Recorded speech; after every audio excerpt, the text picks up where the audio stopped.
Okay, so I don't know if any of that got heard. My initial conversation about. So I'll do a quick intro again. Mark Schrader. In life and career, I am a financial planner and work for a large uh, retirement company. Thanks, Sam.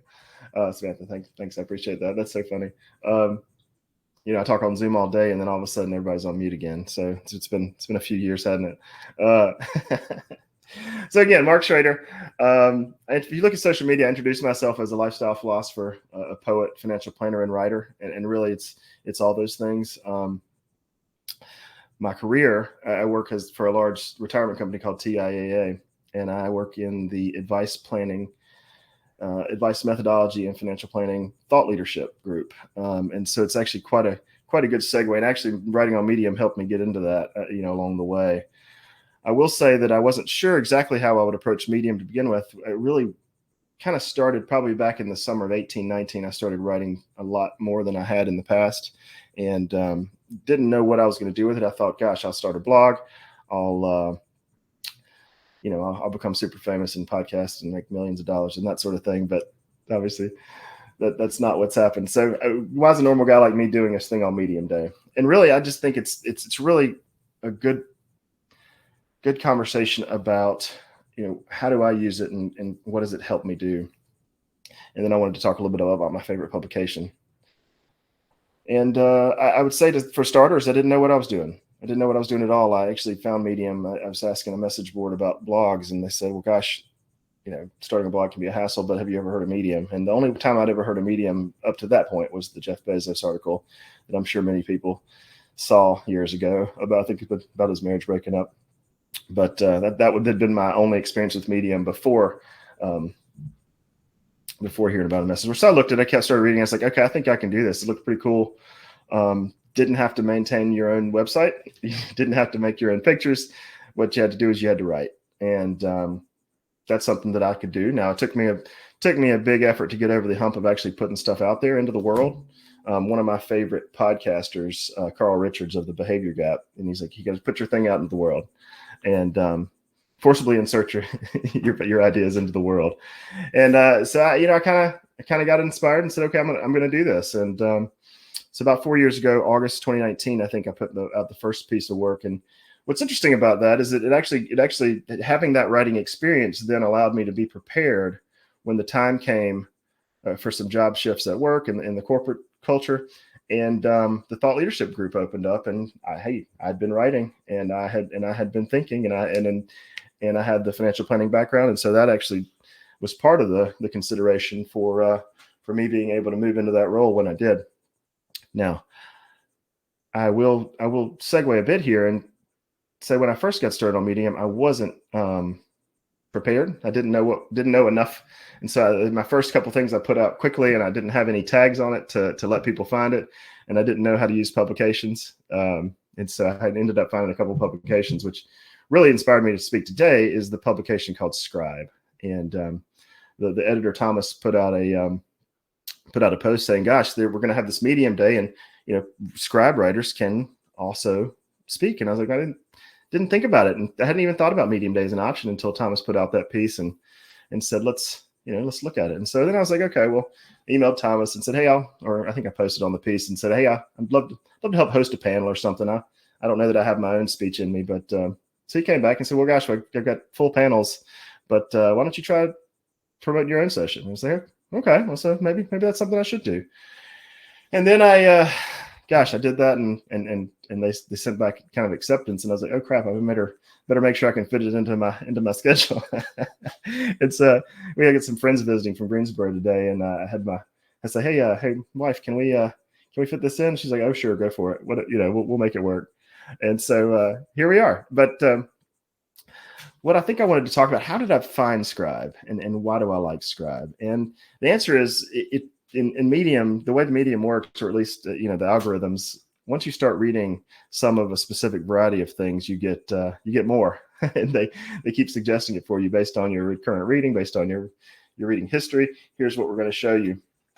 And so I started noticing that that I was finding poetry, and I was enjoying reading poetry. And I've always written poetry, but I never even occurred to me initially with Medium that would be, that was even an option, because I thought a Medium is like a blog initially. And then, but then I started noticing that as I was reading, there was this one publication that kept popping up over and over. And what I found was that I really always liked what I read on Scribe. And then of course I applied as a writer. I don't remember what Thomas's process was back then. And so it got in there. And I think I'm looking back now over the course of 4 years, I think I have 37, 38, 39 or so pieces in Scribe over the past 3 or 4 years. So obviously it's a place I like very much. And part of that's Thomas's aesthetic. He obviously has a very clear vision of what he wants Scribe to be, and he wants to be a place that you enjoy and that you'll come back and read some more. I'd love this to be open, so if anybody has questions, feel free to add. I am actually going to take a moment, and I think I missed. I tried to talk a little bit about the writing. I think when I was on mute, but I call it emotion driven. I call it in the moment. A lot of some of the personal essays tend toward more of a journaling, but I always try to weave some extra factors into what I'm thinking about this week or what I'm thinking about this month, and how that's hitting me for my personal decision making. But the poetry as well, I always have some sort of almost feels driven, where there's a specific emotion that I'm trying to get to. So I was actually going to take a moment and read a poem. We have a small audience here, but what I'm going to do is I'm going to read a poem that Thomas put out. Thomas actually took a gathering of poems. I think I'm not mirrored here. So it's called The Embrace of Dawn. And he put them together in this book. And he took a bunch of Scribe authors, took 2 poems each, and has self-published this book that you can find on Amazon or any of the book publishing websites. And I'm going to read a poem from Mark Schrader called The Sprawling Wood. The sprawling wood I hold so dearly portrays my life so very nearly. A sprawling work so intricately woven so that I cannot tell where it's going. If a sprawling life could see its fashion, it would live and know the depth of passion. So that's a pretty simple poem. It's got a little bit of a rhyming structure there. There's not a super specific form there. I think the way I would think about that, or the way I think about it, is it's more about life direction. And it kind of ties in all the things that I like to think about. So the planning's in there because we have this sprawling wood where we've made all our plans and all these things are coming together, and we hold on real tight to all these plans and things we think we're going to do. And then it's so intricately woven that you're so caught up in the moment a lot of times that you can't figure out your direction. And so then if your sprawling life could see its fashion, that means if you kind of knew what you wanted to live for and what you wanted to do, then you could live and know the depth of passion. And so it kind of brings together almost the mindfulness and the planning and although it's very simple structure and simple words.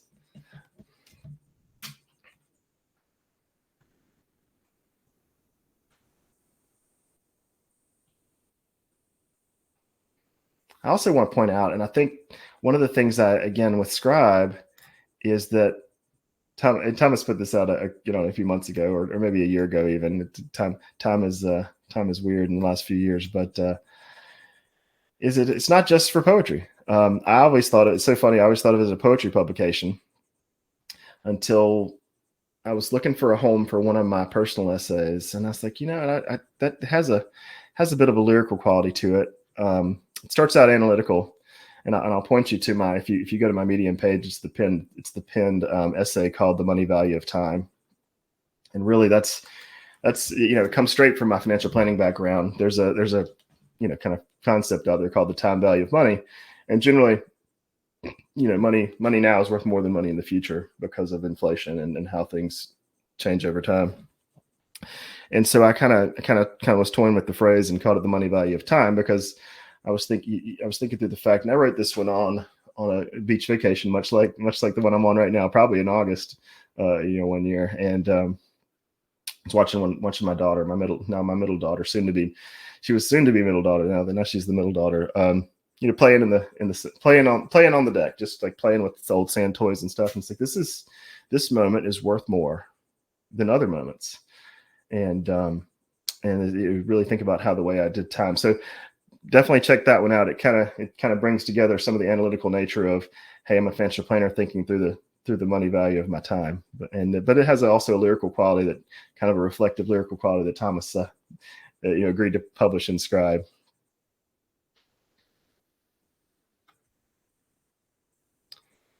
And I'm open if anybody. I didn't have a tight agenda for this, so I'm open if anybody wants to ask a question, or ask about experiences on Medium. And if anybody's thinking about getting started on Medium, if anybody here does not already write on Medium or is thinking about getting started, I would say it's a great place to be. It's a good place to get started. Use it as a sandbox to get your ideas out, and kind of format what you're thinking.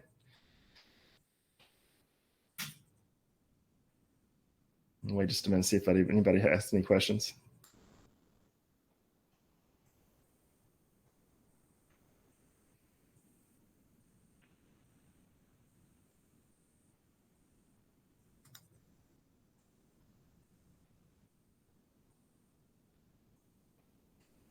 That's a great question. So we have a question in the Q&A. New here and all I do is poetry. How do I get on to Scribe?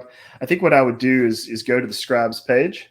I'm not the editor. The editor is Thomas, and he is he's very good at screen, at letting you know the aesthetic of Scribe and whether or not your poetry fits. So each publication generally has an about page that will give you some sort of framework of how to apply. And I don't remember specifically. It's been so long since I signed up with Scribe that I don't remember what it was back then. And so then I just got another question on here. Just follow me on Medium. What's the book again? So this is the book that Thomas put together for Scribe. It's called The Embrace of Dawn. And it's literally, I think it was 52 or 62 Scribe writers and 2 poems each. And so I've got 2 in there. The one I read, and then there's one more. Then I actually see another one of my fellow Scribe poets is on here as well, and she's got a couple in there. Samantha Lazar, also from North Carolina. Go Carolina. And let's see. That's an interesting question. If you decide to submit a previously posted article to Scribe, do you lose your comments and likes from the initial post? Yeah, you would, but I don't know that. I think Thomas would probably not accept something that's previously published, because I think he would, as editor, he would probably go through and talk through it with you. And so you may not have it. I'm not sure about his process, but I do not believe that. Can we leak the book? That's a great question. It's on Amazon, so I could do that. Let's see. I can try that. Let's see. Live action. Been on enough Zoom calls, I should be able to do this.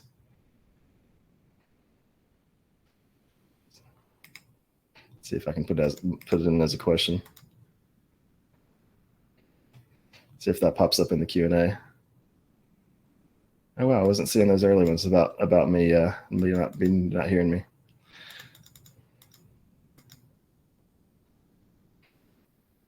Well, so this is the other reason to do Medium Day, to give myself another chance to get in front of people and present, and work those worries out. I always worry about how you come across online and how you present. I did intentionally gave myself a very loose structure for this. Ooh, this is a great question. Loved your intro and the poem. How much do you write a week, and how much can you make per month on Medium? Yeah, so that's a great question. So we'll take it. I'll take it backwards and answer the last part first. Is I don't know how much you can make on Medium. I don't make a lot. I don't personally make a lot. I'm not probably active enough to get heavily involved in the algorithm as some do. I think you hear stories about people making all kinds of money. I don't make very much. For me, it's more of a passion and really more of an idea generator. So one of the things I'm going to do probably before the year's out is make a collection of a few of my earlier essays into a book and post it myself, self-publish on Amazon. I don't have a working title for that yet, but I've already kind of got the outline going. So this is kind of I think of Medium more as a way to put my ideas out in a clean, crisp fashion, because it's such a great user interface. It works beautifully. it's tough sometimes with poetry for form poetry. If you try to do something in a specific form, it can be tough because of the formatting. But it puts it out in a very professional looking manner. What was the other question? How much do I write a week? So that's tough right now. I'm a father of 3, full-time employee. So I think my most time of day for me for week is lunchtime. I have the type of job where I can take a lunchtime and try to write some things down. It can be tough in the evenings. If I still have a 4-year-old, if the 4-year-old needs to get put to bed, it can be pretty tough to sit down and try to get myself in the headspace to write. And because I struggle to type on a laptop, it's tough for me to put first thoughts into a laptop. I always do pen and paper. I don't know if I think I gave that part of the intro while I was on mute, but I always put things down on pen and paper. And so it can be really tough to have myself sitting down in the mood, in the moment, to write things down. So a lot of times what I'll end up doing is I will if I have a thought and I'm not in this position to write it down, I'll pull up the notes app on my phone, type in a word or phrase or a sentence, and then hopefully come back and review it later. And so I've actually had some personal essays and a couple poems that have sprung from the notes app. Living in that notes app, looking back and saying, gosh, where was my head a month ago, 2 months ago? And it doesn't have to be anything complicated. It doesn't have to be anything. There's no specific tactic or no specific app. It has to be just somewhere you can type it in. So I hope that somewhat answered that question. Let's see. Somebody asked how to find Scribe. I'll see if I can grab that link as well. And I think I had it linked. I have it linked. If you've been to my if you go to my page and see the most recent story, it was about the Medium Day. I linked Scribe in there. I also linked a couple stories in there. But I'll go ahead and pull Scribe up while we're talking here. I will also say that and as we get close to time, I'm trying to manage the Q&A, but one of my favorite pieces, and again, the pinned piece, Money Value of Time, because it's actually kind of starts analytical as a financial planner, and then it comes back to a little bit more lyrical, a little more thoughtful, not necessarily financial plannery. But one of my favorite moments was about a year or two ago when, actually it was about this time last year, when a kind of a famous, in the financial planning community, a famous blogger, again, small time in the financial planning community, a blogger included it as part of his weekend reading for financial planners, The Money Value of Time. And so that was a really exciting moment for me and my team, even my team at work, and obviously for Scribe as well. Let's see if that link comes up in the Q&A.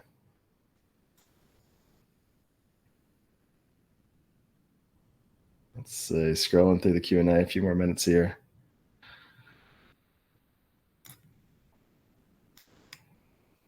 I really appreciate everybody lobbing questions in here.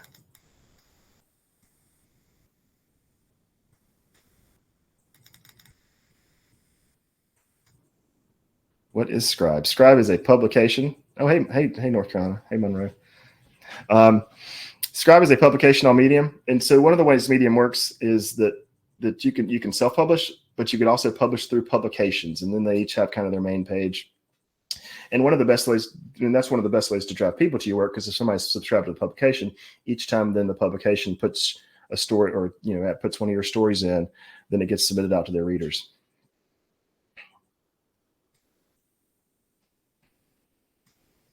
All right, let's see. There you go. Yeah, I'm so sorry I was muted for the first few minutes.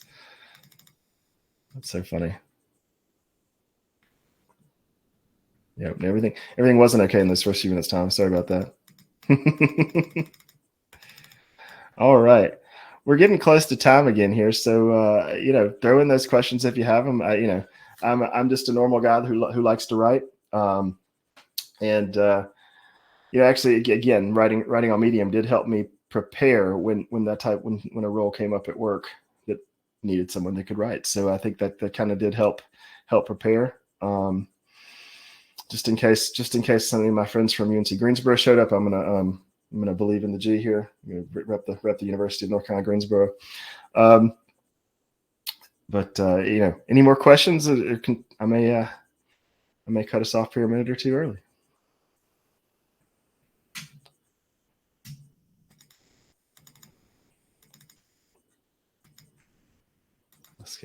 Let's order it.